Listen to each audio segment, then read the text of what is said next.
Hello student, today's topic is features of a OOP means object oriented programming. Features बघणार आहे आज आपण. Last लेक्चरमध्ये ऑब्जेक्ट ओरिएंटेड प्रोग्रामिंग काय आहे ते बघितलं होतं. ओके, त्याचे फीचर्स आहे. फर्स्ट आहे classes, then object, then encapsulation, then abstraction, inheritance and polymorphism. हे याचे फीचर्स आहे ऑब्जेक्ट ओरिएंटेड प्रोग्रामिंगचे. ओके, फर्स्ट क्लास काय आहे ते बघणार आहे आपण. A class on the other hand is a blueprint of the object. ऑब्जेक्टचं ब्ल्यूप्रिंट कशाला म्हटलं आहे? क्लासला म्हटलं आहे. ओके, म्हणजे ऑब्जेक्ट्स हे कशाच्या अंडरमध्ये येते? क्लासच्या अंडरमध्ये येते. फॉर एक्झाम्पल लास्ट लेक्चरमध्ये आपण बघितलं होतं क्लास मीन्स काय घेतलं होतं आपण एक्झाम्पलमध्ये? कार. आणि ऑब्जेक्ट मीन्स त्या कारचे टाईप्स वेगवेगळे कुठले आहेत ते. ओके, जसं फोर्ड झालं, BMW झालं, ओके, मारुती सुझुकी झालं, हे काय आहे? त्याचे ऑब्जेक्ट्स आहे कारचे. Okay, then conversely an object can be defined as an instance of a class. ऑब्जेक्ट्सला काय म्हटलं आहे त्यांनी? Conversely instance of a class म्हटलं आहे. A class contains a skeleton of the object and does not take any space in the memory.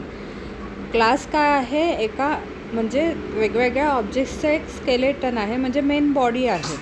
सगळे जे objects मिळून काय होते? एक क्लास निर्माण होते. ओके, आणि त्याला कुठलीही स्पेस लागत नाही सेव्ह करण्यासाठी डेटा. ओके, देन त्यानंतर आहे ऑब्जेक्ट. ऑब्जेक्ट मीन्स काय आहे की क्लासच्या अंडरमध्ये येते object. Okay, and object is a basic unit of object oriented programming. Object oriented प्रोग्रामिंगचं बेसिक युनिट काय आहे? ऑब्जेक्ट आहे. And object contains of data and a method or a function that operate on the data. Object काय आहे? Data content करून ठेवते. Okay, म्हणजे data collect करते किंवा आणि त्याच्या मेथड्स किंवा त्याचे फंक्शन्स आहे त्याच्यावर काय करते? तो डेटा ऑपरेट करते. म्हणजे मेथड्सनुसार, त्याच्या फंक्शन्सनुसार तो डेटा काय करते? आपलं जे काही काम आहे ते काय करते? पूर्ण करते. ओके, फॉर एक्झाम्पल आपण ॲडिशन म्हटलं तर ॲडिशनचा आपण डेटा कुठला घेऊ?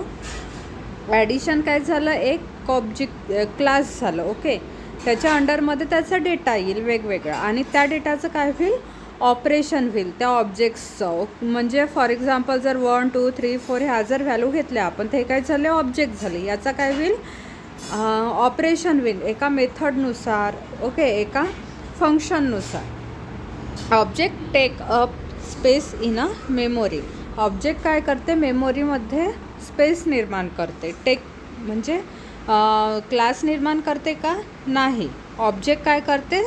स्पेस निर्माण करते. म्हणजे तो डेटा काय होते? त्या ऑब्जेक्टचा सेव्ह करून राहते. देन त्यानंतर आहे encapsulation. Encapsulation is the process using which data and the method or a functions operating on them are a bundle together. Encapsulation means काय आहे? एक प्रोसेस म्हणजे ज्यामध्ये त्याचा डेटा त्याच्या मेथड आणि फंक्शननुसार दोनही कॉम्बिनेशनच्या नुसार काय करते? तो ऑपरेट करते. Bundle in a combination of bundle. By doing this data is not easily accessible to the outside world. आणि तो डेटा काय आहे की ऑथेंटिकेट राहते. कोणीही इझिली त्याला असेस करू शकत नाही. म्हणजेच काय झालं? इनकॅप्सुलेशन. देन त्यानंतर आहे ॲब्स्ट्रॅक्शन. ॲब्स्ट्रॅक्शन मीन्स काय आहे ते बघणार आहे. ॲब्स्ट्रॅक्शनचं feature. Abstraction is the process of hiding irrelevant information from the user. Abstraction काय करते? डेटा हाईड करून ठेवते युजरपासून. Okay, for example when we are driving the car, first we start the engine by inserting a key. म्हणजे जेव्हा आपण car drive करतो तेव्हा काय करतो आपण? स्टार्टिंगला काय करतो? कीनी काय करतो? ते कार आपण असेस करतो, म्हणजे चालू करून देतो. बट त्या कीनी चालू केल्यानंतर त्यातले कुठले जे फंक्शन्स आहे ओके किंवा मग इंजिन्स आहे ते कसे काम करतात, त्या कीचे इंजिन कसे काम करतात, त्या कारचे इंजिन कसे काम करतात, हे कसं आहे इंटरनली प्रोसेस आहे त्या कारची. बट हे युजरला माहीत राहते का कशा प्रकारे ते इंजिन काम करत आहे, कुठून कुठे जात आहे, कशा प्रकारे काम करत आहे ते नाही. म्हणजे काय आहे युजरपासून काय आहे लपून आहे ही गोष्ट. We are not aware of the process that goes on it the background for starting the engine. म्हणजे काय आहे की ते इंजिन त्याचे जे बॅकग्राऊंड आहे त्या इंजिनचं ते काय आहे हाईड करू नये युजरपासून. म्हणजेच काय म्हटलं आहे त्याला abstraction process. Then inheritance. Using inheritance object of a one class can inherit or acquire the properties of the object of a another class. एका क्लासपासून दुसऱ्या क्लासपर्यंत त्याचे ऑब्जेक्ट्स काय राहते ॲक्वायर राहते, इनहेरिट राहते. Okay. Inheritance provides reusability of a code.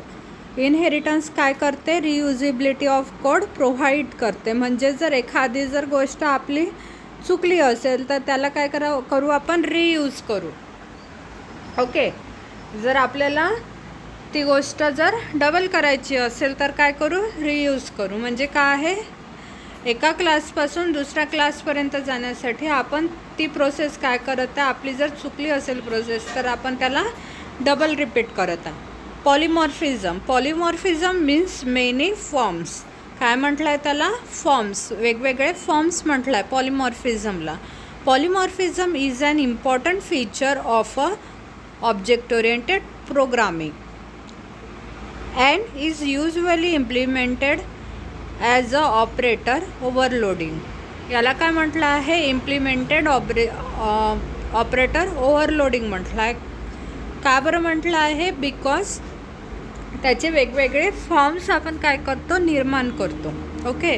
आणि त्याला काय करतो लोड करतो, एकावर एक लोड केल्या जाते. Okay. Operator overloading is a process in which an operator behaves dependently in different situation. Operators काय करते ओव्हरलोड करते वेगवेगळ्या सिच्युएशन्सला. जशी सिच्युएशन असली त्याप्रमाणे तो काय करेल ऑपरेट करेल. फॉर एक्झाम्पल आपण ऑपरेटर्स बघितले आहे म्हणजे C++मध्ये बघितले आहे आपण ऑपरेटर्स कुठले कुठले आहे ते. जर आपल्याला arithmetic and relational operator use करून जर आपल्याला एखादी प्रोसेस करायची असेल तर ही काय झाली ओव्हरलोड प्रोसेस झाली.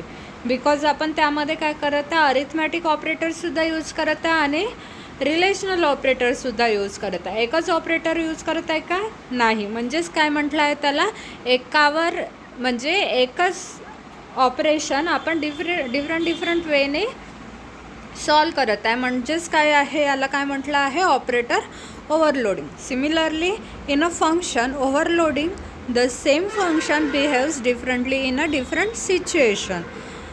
म्हणजे वेगवेगळ्या सिच्युएशनला तो वेगवेगळं काम करते. पॉलिमॉर्फिझम म्हणजेच याला काय म्हटलं आहे पॉलिमॉर्फिझम. हे काय झाले फीचर्स झाले कशाचे ऑब्जेक्ट ओरिएंटेड प्रोग्रामिंगचे.